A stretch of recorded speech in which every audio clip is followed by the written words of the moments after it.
चिंता छोड़ो सुख से जियो बुक समरी इन हिंदी। दुनिया का हर इंसान किसी न किसी चिंता से पीड़ित है। किसी को नौकरी की चिंता सता रही है, तो किसी को व्यवसाय की, कोई हेल्थ को लेकर परेशान है, तो कोई पारिवारिक संबंधों को लेकर। कहने का मतलब सिर्फ इतना है कि आज के समय में अधिकतर लोग किसी न किसी तरह से एंग्जाइटी, चिंता के शिकार हो रहे हैं। Table of contents. चिंता छोड़ो सुख से जियो किताब का हिंदी सारांश। चिंता छोड़ो सुख से जियो बुक समरी।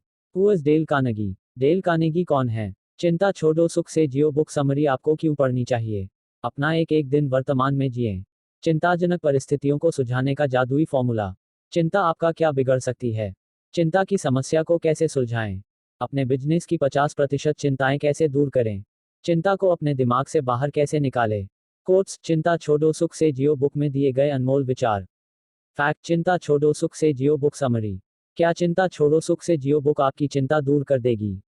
चिंता दूर कैसे करें? चिंता करने से कौन कौन सी बीमारियां होती हैं? कंक्लूजन। चिंता छोड़ो सुख से जियो किताब का हिंदी सारांश।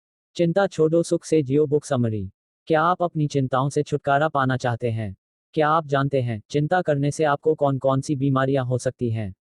दोस्तों, इस वीडियो में आपको इन सभी सवालों का जवाब मिल जाएगा। जी हाँ दोस्तों, आज हम बात करेंगे बहुत ही फेमस बुक चिंता छोड़ो सुख से जियो के बारे में, जो डेल कार्नेगी द्वारा लिखी गई how to stop worrying and start living book का हिंदी अनुवाद है। चिंता छोड़ो सुख से जियो बुक समरी में ऐसे अचूक नुस्खे दिए गए हैं जिनका यूज करके आप अपनी सभी प्रकार की चिंताओं को हमेशा के लिए दूर कर सकते हैं।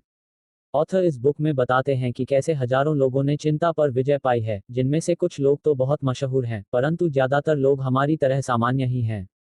आइए चिंता छोड़ो सुख से जियो बुक समरी की शुरुआत करने से पहले इस किताब के लेखक डेल कार्नेगी के बारे में भी थोड़ा सा जान लेते हैं। Who is Dale Carnegie? Dale Carnegie कौन है? डेल कार्नेगी का जन्म 24 नवंबर 1888 अमेरिका में हुआ था। डेल कार्नेगी अमेरिकी लेखक और प्रवक्ता थे। वे कई बेस्ट सेलर किताबें लिख चुके हैं। How to stop worrying and start living उनकी उन्हीं बेस्ट सेलर किताबों में से सबसे प्रसिद्ध किताब है। उन्होंने 14 भी ज्यादा किताबें लिखी हैं। दोस्तों, आप ये मानकर चलिए हम जिस इंसान की बुक के बारे पढ़ रहे हैं, वो ना जाने अब तक कितने लोगों की जिंदगी में बदलाव ला चुके हैं। उनके द्वारा इस किताब में बताए गए सभी नुस्खे आपकी चिंता को दूर करने के लिए लाभदायक साबित होंगे। चिंता छोड़ो सुख से जियो बुक समरी आपको क्यों पढ़नी चाहिए? चिंता छोड़ो सुख से जियो बुक को लिखने का मुख्य उद्देश्य लोगों को चिंता से मुक्त रहने के तरीकों के बारे में समझाना है। अगर आप अपने जीवन को सभी तरह की चिंताओं और तनाव से मुक्त रखना चाहते हैं, तो यह बुक आपके लिए ही है। चलिए अब चिंता छोड़ो सुख से जियो बुक समरी के मुख्य भाग की शुरुआत करते हैं। अपना एक एक दिन वर्तमान में जिए। आप जरा सोच कर देखिए, क्या आप वाकई अपनी जिंदगी को भरपूर तरीके से जी रहे हैं? आप में से ज्यादातर लोगों का जवाब होगा नहीं, लेकिन ऐसा बिल्कुल नहीं है कि आप अपनी जिंदगी को भरपूर तरीके से जीना ना चाहते हों। ज्यादातर लोगों की चिंता और परेशानी का कारण होता है भविष्य के बारे में ज्यादा सोचना, और कुछ लोग तो पुरानी बातों को ही सोचकर चिंता करते रहते हैं। इन सब के चक्कर में वो अपने वर्तमान को जीना भूल जाते हैं। ऑथर बताते हैं कि सन 1871 में एक मेडिकल स्टूडेंट ने एक ऐसी किताब पढ़ी जिसके मात्र 21 शब्दों ने उसके भविष्य पर बहुत बड़ा पॉजिटिव प्रभाव डाला। इस मेडिकल स्टूडेंट को हर समय एक ही चिंता सताती रहती थी, मैं परीक्षा में पास हो पाऊंगा या नहीं? अगर पास हो भी गया तो डॉक्टरी की प्रैक्टिस कहाँ शुरू करूंगा? अपना करियर कैसे बनाऊंगा? इस मेडिकल स्टूडेंट ने उस किताब में जो 21 शब्द पढ़े थे, उनकी मदद से वह अपने समय का सबसे सक्सेसफुल डॉक्टर बना। इसके बाद उसने world famous Johns Hopkins school of medicine की शुरुआत की। वह स्टूडेंट ऑक्सफोर्ड में रेजियस प्रोफेसर बना, जो ब्रिटिश साम्राज्य में किसी भी डॉक्टर को दिया जाने वाला सबसे बड़ा सम्मान है। उनको इंग्लैंड के सम्राट ने नाइट उपाधि से सम्मानित किया। वह मेडिकल स्टूडेंट कोई और नहीं बल्कि उनका नाम सर विलियम ऑसलर है।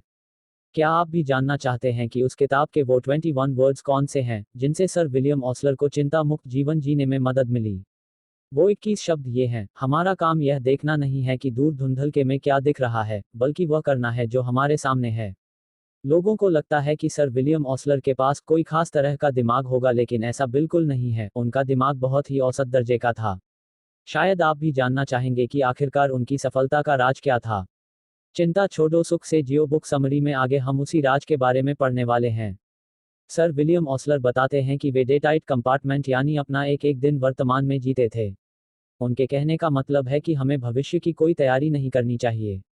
नहीं, बिल्कुल नहीं। सर विलियम ऑसलर कहते हैं कि आने वाली कल की तैयारी करने का सबसे अच्छा तरीका है आप अपनी सारी बुद्धि और सारा उत्साह आज के काम को अच्छे ढंग से करने में लगा दें और शायद यही इकलौता तरीका है जिससे आप अपने भविष्य की तैयारी कर सकते हैं।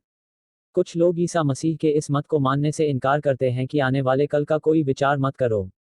लोग कहते हैं कि मुझे कल का विचार करना ही होगा, मुझे अपने परिवार की सुरक्षा के बारे में सोचना ही होगा, मुझे अपने बुढ़ापे के लिए पैसे बचाकर रखने ही होंगे, मुझे आगे बढ़ने की योजना बनानी ही होगी। यह बिल्कुल सही बात है, आपको ऐसा करना ही चाहिए। दरअसल सम्राट जेम्स के युग में यानी कि आज से करीब 300 साल पहले विचार थॉट शब्द का अर्थ चिंता होता था। बाइबल के नवीनतम संस्करण में ईसा मसीह के शब्दों को अधिक सटीक रूप से इस तरह से लिखते हैं, आने वाले कल की कोई चिंता मत करो। इसका सीधा सा मतलब है कि आपको आने वाले कल का विचार जरूर करना चाहिए और नई नई योजनाएं बनानी चाहिए, लेकिन आपको किसी भी तरह की चिंता नहीं करनी चाहिए।